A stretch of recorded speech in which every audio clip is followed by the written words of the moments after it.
Good evening, नमो नमः, नमः संस्कृताय। आप सभी का स्वागत करते हैं, अभिनंदन करते हैं आपके अपने यूट्यूब चैनल यमएस क्लासेस वन में। मैं लेकर उपस्थित हुई हूँ माला मैम आप लोग के सामने संस्कृत ग्रंथों में प्रमुख जो है वर्ण। यहाँ पे जो है कुछ ऐसे नाम है जो किस ग्रंथ में पाए जाते हैं, यहाँ पे इसको हम पढ़ेंगे। ठीक है, तो पहला जैसे है आछोद सरोवर। पूछेगा आछोद सरोवर जो है कहाँ पे किस ग्रंथ में प्राप्त होता है, तो कादम्बरी में। ठीक है, दूसरा है पंपा सरोवर कहाँ पे प्राप्त होता है, तो यह भी कादम्बरी में। तीसरा पूछेगा शामली वृक्ष कहाँ प्राप्त होता है, कादम्बरी में। तीन जो है प्रमुख स्थान है जो कादम्बरी में प्राप्त होते हैं, जैसे आछो सरोवर, पंपा सरोवर और सालमनी वृक्ष। यह तीन जो है कादम्बरी प्राप्त होते हैं। और कादम्बरी के लेखक कौन है, तो बाण भट्ट है। कौन है दोस्तों, बाण भट्ट जो है कादम्बरी के लेखक हैं। ठीक, कादम्बरी क्या है दोस्तों, कादम्बरी एक कथा है। क्या है, कादम्बरी एक कथा है, बाण भट्ट के द्वारा रचा गया है। ठीक, आगे चलते हैं। दूसरा हमारा है रैवतक पर्वत। पूछेगा रैवतक पर्वत का वर्णन कहाँ किया गया है, तो रैवतक पर्वत का वर्णन जो है शिशुपाल बधम में किया गया है। और किस सर्ग में, तो चौथे सर्ग में किया गया है। ठीक है, किसकी रचना है, तो महाकवि माघ की रचना है। शिशुपाल बधम कैसा ग्रंथ, तो महाकाव्य है। कितने सर्ग हैं, तो 20 सर्ग हैं। ठीक है, तो रैवतक पर्वत का वर्णन कहाँ है, शिशुपाल बधम में। कौन से सर्ग में किया गया है, तो चौथे सर्ग में। ठीक है, अगला हमारा है पांचवा है इंद्रकील पर्वत का वर्णन कहाँ किया गया है दोस्तों, तो इंद्रकील जो है पर्वत का वर्णन दोस्तों यहाँ पे इंद्रकील पर्वत का वर्णन जो है किराता अर्जुनीय में किया गया। किस अंक में किया गया, पांचवें सर्ग में। कौन से सर्ग में, पांचवें सर्ग में। और जो है यह कैसा ग्रंथ है, तो महाकाव्य है। किसकी रचना है, भारवी की रचना है। ठीक है, और जो है इस जो है किस अंक किस सर्ग में, तो पांचवें सर्ग में। ठीक है, अगला चलते हैं शरद ऋतु का वर्णन किस में है, तो किराता अर्जुनियम के चौथे सर्ग में शरद ऋतु का वर्णन है। और जो है षड ऋतु का वर्णन किस में है, तो षड ऋतु यानी 6 ऋतुओं का वर्णन जो है शिशुपाल बधम के 6वें अंक में है।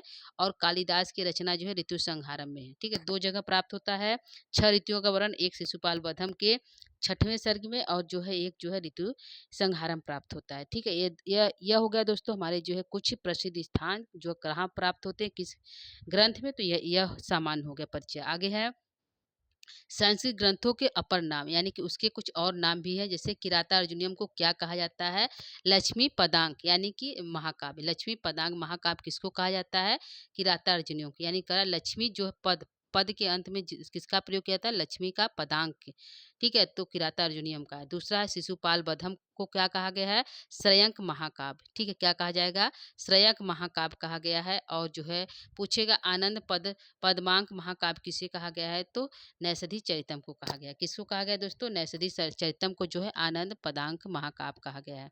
अगला है नल चंपू का एक अपर नाम क्या है, तो दमयंती कथा में है। इसमें दमयंती और उदयन की प्रेम कथा है, तो इसको दमयंती कथा भी कहते हैं। अष्टाध्यायी का एक अन्य नाम क्या है, तो अष्टक है। ठीक है, तो अपर नाम है संस्कृत ग्रंथों के अपर नाम। आगे चलते हैं, यहाँ आगे हमारा है दोस्तों इसके कुछ बृहत्त्रयी, यानी कि बृहत्त्रयी के अंतर्गत कौन कौन से ग्रंथ है, लघुत्रयी के अंतर्गत कौन कौन ग्रंथ है। तो दोस्तों यहाँ पे बृहत्त्रयी के अंतर्गत 3 ग्रंथ है, जो है तीनों महाकाव्य हैं। और जो है इसमें 18 जो है सर्ग है, सर्गों में विभक्त होता है महाकाव्य। 18 है, माघ वाले में 20 है, श्रीहर्ष में 22 है। 18, 20, 22 जो है सर्ग है। किराता अर्जुनियम है, शिशुपाल बधम है, नौषधि सरितम है क्रम से। ठीक है दोस्तों, किसकी रचना है, भारवी की, माघ की, श्रीहर्ष की। कितने सर्ग हैं, 18, 20, 22। ठीक है, अगला हमारा है लघुत्रय। लघुत्रय किसके अंतर्गत आता है, तीनों कालिदास की रचना है। और प्रथम रघुवंश है, द्वितीय जो है कुमार संभवम, और जो है तीसरा मेघदूतम है। तीनों जो है लघुत्रय जो है रघुवंशम में कुल सर्ग कितने हैं, 19 है। कुमार संभव में 17 है। और मेघदूतम में 2 भाग है, पूर्व मेघ उत्तर मेघ। ठीक है, कितने भाग है, 2 भाग है, पूर्व मेघ पूर्व मेघ उत्तर मेघ। ठीक है, किसमें, मेघदूतम में। और तीनों रचना किसकी है, कालिदास की। किसके अंतर्गत रखी गई है, लघुत्रयी के अंतर्गत है। ठीक है दोस्तों, आगे चलते हैं। आगे हमारा है गद्य बृहत्त्रयी। गद्य बृहत्त्रयी किस जो है किस कौन कौन से है, तो 3 है दोस्तों, की 3 है। कौन कौन से, सुबंधु की वासवदत्ता, बाणभट्ट की कादम्बरी और दंडी की 10 कुमार चैतम। ठीक है, सुबंधु की वासवदत्ता कथा है, गद्य त्रयी है। और बाणभट्ट है, कादम्बरी है, और दंडी 10 कुमार चैतम। अगला है उपजीव ग्रंथ त्रयी, यानी कहाँ से उपजीव लिया जाता है, उसका उपजीव क्या होता है। जैसे रामायण का उपजीव क्या है, तो वाल्मीकि है। ठीक है, महाभारत का उपजीव क्या है, तो वेद व्यास है। ठीक है, यहाँ पे क्या है दोस्तों, उपजीव ग्रंथ कौन-कौन से हैं? तो वाल्मीकि रामायण जो है उपजीव ग्रंथ है। मतलब रामायण से कुछ ऐसी रचनाएँ हैं, जैसे भास ने नाटक इत्यादि लिखा है, तो उनकी रचनाओं में जो है रामायण से उन्होंने उपजीव लिया है। महाभारत से बहुत से ग्रंथ लिखे, बहुत से कवियों ने महाभारत को अपना उपजीव बनाया है। जैसे जैसे हमारा हो गया किराता अर्जुनीयम, जो है शिशुपाल वधम, यह सभी महाकाव्य जो है महाभारत का उपजीव है। यानी वेद व्यास की रचना है। भागवत पुराण से का भी भगवत पुराण भी उपजीव है और इसकी रचना वेद व्यास है। ठीक है, यानी कि उपजीव कह रहा है कि उपजीव त्रयी के अंतर्गत कितने हैं? तो रामायण, महाभारत और भागवत गीता। अगला हमारा है पाषाण त्रयी कितने हैं? पाषाण त्रयी 3 है और तीनों जो है किराता अर्जुनियम का, और जो है तीनों जो है पाषाण त्रयी है। तीनों जो है क्रम से प्रथम सर्ग, द्वितीय सर्ग और तृतीय सर्ग को पाषाण त्रयी के अंतर्गत रखा गया है और भारवी की रचना है। ठीक है दोस्तों, अगला हमारा गुण त्रयी कितने हैं? गुण त्रयी भी 3 है। त्रयी मतलब 3 होता है दोस्तों। सत्व त्रयी, सत्व गुण, रजोगुण और तमोगुण। पूछेगा गुण त्रयी के गुण त्रयी कौन-कौन है? सत्व गुण, रजोगुण और तमोगुण। ठीक है। अगला है मुनि त्रयी के अंतर्गत कितने कवि हैं? तो 3 है। तो पहले कौन है? पाणि है, दूसरे कात्यायन है और तीसरे पतंजलि है। कौन है दोस्तों? पाणि, कात्यायन, पतंजलि, यह तीनों जो है मुनि त्रयी है। ठीक है। पाणि की रचना अष्टाध्यायी है, कात्यायन की रचना वार्तिकम है और जो है पतंजलि की रचना महाभाष्य है। ठीक है। अगला पूछेगा, जैसे पूछ लिया कि प्रस्थान त्रयी कौन-कौन से हैं? तो प्रस्थान त्रयी है, प्रस्थान त्रयी के अंतर्गत आता है ब्रह्मसूत्र, उपनिषद और गीता। कौन-कौन आते हैं दोस्तों? ब्रह्मसूत्र, उपनिषद और गीता, यह प्रस्थान त्रयी के अंतर्गत रखे गए हैं। अगला है वेद त्रयी के अंतर्गत कौन है? 3 वेद है, ऋग्वेद, यजुर्वेद, सामवेद, यह वेद त्रयी के अंतर्गत रखे गए हैं, यानी कि अथर्ववेद को नहीं रखा गया है। ठीक है दोस्तों, हमारा है आगे है बीड़ा स्वामी, यानी कि कुछ 3 बीड़ा है और उसके स्वामी कौन है? जैसे पूछ लेगा महती किसकी बीड़ा है? तो नारद जी की है। कच्छपी किसकी बीड़ा है? तो सरस्वती जी की है। घोषवती किसकी बीड़ा है? तो वासव दत्ता की है। ठीक है। और स्वप्नवासव दत्तों में कहा गया है। और महती जो है शिशुपाल, नारद जो है नारद जो है बीड़ा को लेकर आते हैं शिशुपाल वधम में। तो जो है शिशुपाल वधम के ग्रंथ में जो है महती नारद का महती जो बीड़ा का जो है वर्णन किया गया है। घोषवती बीड़ा का वर्णन जो है स्वप्नवासव दत्त में किया गया है। तो किसकी है? वासव दत्ता की है। ठीक है। आगे हमारा है यज्ञ। यज्ञ कितने प्रकार के किए गए हैं हमारे जो है ग्रंथों में? तो वाजपेय यज्ञ किया गया है, राजसूय यज्ञ किया गया, पुत्रेष्टि यज्ञ है, अश्वमेध यज्ञ है और गवालभ यज्ञ, इतने यज्ञ किए गए हैं। ठीक है। कर्ता कौन है? वाजपेयी के जो एक कर्ता है महाकवि भवभूति के पूर्वज ने वाजपेयी यज्ञ किया है। राजसूय यज्ञ कौन किया है? तो युधिष्ठिर किए हैं। पुत्रेष्टि यज्ञ कौन किया है? तो दशरथ किए हैं। राम कौन से यज्ञ किए हैं दोस्तों? तो अश्वमेध यज्ञ किए हैं। कौन से अंक में किए हैं? तो उत्तरराम चैतम कांड में जो है अंकों में किए हैं। और जो है गवालभ जो है राजा रंती देव ने किया है, गवालभ जो है यज्ञ। ठीक है। तो यहाँ पे हमारा जो है समान समान है दोस्तों, छोटा छोटा टॉपिक है लेकिन इम्पोर्टेंट है। ठीक है। परीक्षा से यहाँ से परीक्षाओं में पूछा जाता है। अब पूछेगा जो है काव्य शास्त्री 6 संप्रदाय हैं, भरत है, अलंकार है। भरत रस संप्रदाय के जो है रचना प्रवर्तक कौन है? तो भरत है, भरत मुनि है। ठीक है। अलंकार संप्रदाय कौन है? तो भामह है। ठीक है। रीति संप्रदाय कौन है? तो वामन है। ध्वनि संप्रदाय कौन है? तो आनंद वर्धन है। वक्रोक्ति कौन है? तो कुंतक है। और चित्त के कौन है? क्षेमेंद्र है। ठीक है। इस प्रकार 6 संप्रदाय में काव्य शास्त्री 6 संप्रदाय हैं, इंपॉर्टेंट है। पूछ लेगा रस संप्रदाय के प्रवर्तक कौन है? तो भरत मुनि है। अलंकार संप्रदाय कौन है? तो भामह है। रीति संप्रदाय कौन है? तो वामन है। ध्वनि संप्रदाय कौन है? तो हमारे आनंद वर्धन है। वक्रोक्ति के कुंतक और चित्त के क्षेमेंद्र। ठीक है। और आगे चलते हैं। आगे हमारा है कुछ और इम्पोर्टेंट कुछ चीज़ें हैं दोस्तों, इसको भी देख लेते हैं। काव्य लक्षण तालिका है। जैसे यहाँ पे होगा काव्य प्रकाश, किसकी रचना है? ग्रंथकार है। और जो उसके लक्षण भी हैं। ठीक है।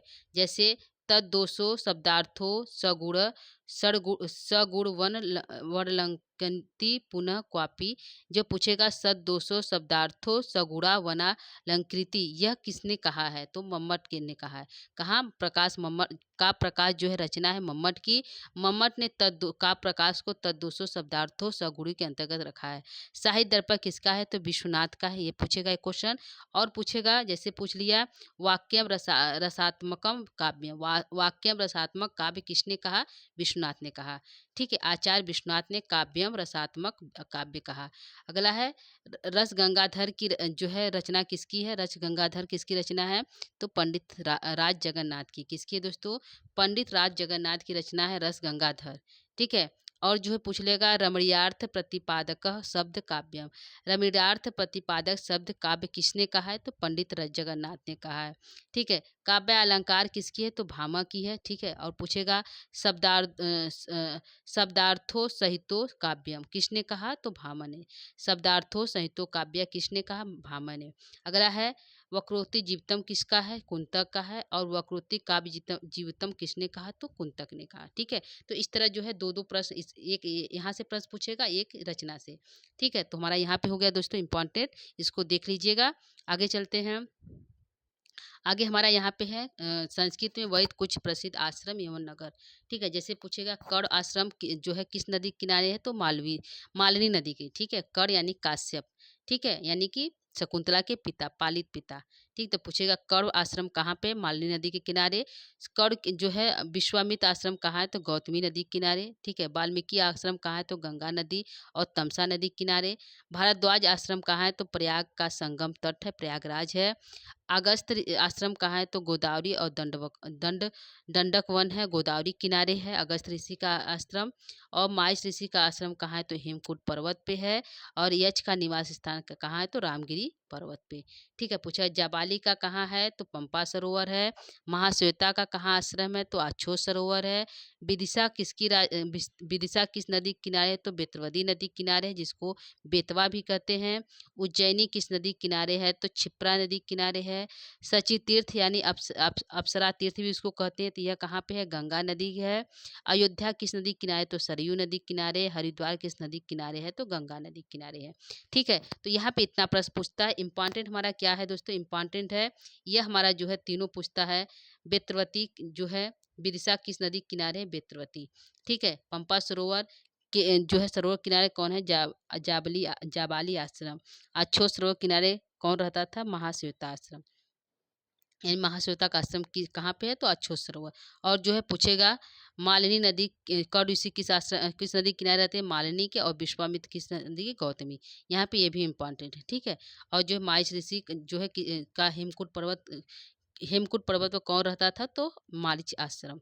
मारीच आश्रम मारीच का आश्रम कहाँ था? हेमकूट पर्वत पे। ठीक है दोस्तों। तो यह इंपॉर्टेंट है। आगे चलते हैं। यहाँ पे मंगलाचरण है। जैसे संस्कृत ग्रंथों का मंगलाचरण, तो रघुवंशम का मंगलाचरण क्या है? वागार्थ ई संपृक्तौ। यह अनुष्टुप छंद में जो है मंगलाचरण है। और जो है अभिज्ञान शकुंतला का मंगलाचरण या सृष्टि इष्टुराद्याम स्कंधरा छंद है। किरातार्जुन श्रीह कुरुराम अधिपस्य पालिनी, यह इसमें वंशस्थ छंद का प्रयोग किया गया है। और श्रीपति श्रीमती शासितुम जगत, श्रीपति श्रीमती जो है शिशुपाल बधम का। श्री से उनका जो प्रारंभ और आरंभ होता है श्री है। ठीक है। तो वंशस्थ छंद का प्रयोग इसमें किया गया। और निपीय यश जो है, यह भी जो है नैसधि चरितम का मंगलाचरण है। कश्चित कांता बिरह गुरुरा मंदा कांता का जो है मेघदूतम का मंगलाचरण है। इदम कविभ्यम पूर्वेभ्यम नमो वाका, यह जो मंगलाचरण उत्तराम चैतम का है। और इसमें जो अनुष्टुप छंद है। ठीक है। विश्रो माया भगवती, यह शिवराज विजयम का है। और जो है रजो जूसे जन्मनी सत्यवृत्त, यह जो कादम्बरी का मंगलाचरण है। ठीक है। ठीक है दोस्तों। और जो है दिक्काल अवच्छिन्ना, यह जो मंगलाचरण नीति शतकम का है। ठीक है। अनुष्टुप छंद में है। तो यह अनुष्टुप छंद हो गया। और किसका किसका मंगलाचरण किस ग्रंथ का? यह हो गया। इसमें देवता कौन है? जैसे हमारा वागर्था ये संपृक्तों के देवता जो है, इसमें जो है शिव और पार्वती को नमस्कार किया है कालिदास द्वारा। अष्टमूर्ति शिव को जो है आशीर्वादात्मक इसमें मंगलाचरण है। इसमें नमस्कारात्मक मंगला, इसमें आशीर्वादात्मक। जो है किराता अर्जुनीय में कौन सा मंगलाचरण है? वस्तु निर्देशात्मक। यानी तीनों जो हमारा है बृहत्त्रयी, उसमें तीनों में हमारा जो है वस्तु निर्देशात्मक मंगलाचरण का प्रयोग किया गया है। ठीक है। और जो हमारा है उत्तराम चैतम में जो है मेघदूतम में किस किस किस मंगलाचरण का प्रयोग है? तो इसमें भी वस्तु निर्देशात्मक है। उत्तर रामचरितम में नमस्कारात्मक मंगलाचरण का प्रयोग किया गया है। और जो है शिशुपाल बधम में शिवराज विजय में दोस्तों नमस्कारात्मक तथा वस्तु निर्देशात्मक दोनों मंगलाचरण का प्रयोग किया गया है। कादम्बरी में नमस्कार किया गया है। और नीति शतकम में भी नमस्कार किया गया है। ठीक है। तो यहाँ पे इंपॉर्टेंट यहाँ से भी क्वेश्चन पूछा जाता है दोस्तों, तो इसको भी एक नज़र आप थोड़ा ध्यान से देख लीजिएगा। आगे चलते हैं। संस्कृत ग्रंथों के श्लोक संख्या। ठीक है। जैसे मेघदूतम में कुल श्लोक कितना है? तो 121 कहा जाता है, यानी कि प्रच्छिद 6 को लेकर 121 है, नहीं तो ये कितना है 115 है, ठीक है। जो है मल्लिनाथ ने 6 को प्रच्छिद बताया और जो है कहा कि 115 है। आगे है आगे हमारा है उत्तरायण चैत्र में कुल श्लोक कितना है 256 है, तृतीय अंग में 48 है। अभिज्ञान शाकुंतलम में कुल श्लोक कितना 196 है, तृतीय अंग में चतुर्थ अंक में 22 श्लोक है। और जो है किरातार्जुनी में कितना है तो 1030 है, और कुछ विद्वानों ने इसको 1040 भी कहा है। और जो है नीति शतका में 121 जो है 121 श्लोक है और कुल 11 पद्धतियाँ हैं मंगलाचरण को लेकर, ठीक है। और जो है श्रृंगार शतकम में 103 है, और जो है बैराग शतकम में 111 जो है श्लोक है। और हमारा जो है रघुवंश में पूछा कुल श्लोक कितने हैं तो 1569 है, कितना है 1569 जो है रघुवंशम में श्लोक है। वाल्मीकि ने कुल कितने श्लोक लिखे हैं तो 24 श्लोक हैं, 7 कांड है और 500 सर्ग हैं, ठीक है। 7 कांडों में विभक्त है और उसमें कुल सर्ग कितना है 500 सर्ग है, ठीक है। महाभारत में लगभग 1000 श्लोक है और 18 पर्व है। और दोस्तों हमारा जो है इतना ये हमारा सामान हो गया परिचय, ठीक है दोस्तों। तो इसको आप लोग देख लीजिएगा, क्लास इंपॉर्टेंट है, यहाँ से प्रश्न बनते हैं दोस्तों। तो इस टॉपिक को थोड़ा ध्यान से अच्छे से एक नज़र अच्छे से पढ़ लीजिएगा, ठीक है दोस्तों। तो उम्मीद करती हूँ क्लास आप लोग को अच्छा लगा होगा। आज के लिए इतना ही दोस्तों। नमो नमो नमः। नमः संस्कृताय। जो है परीक्षा आपका अच्छा हो। नमो नमः।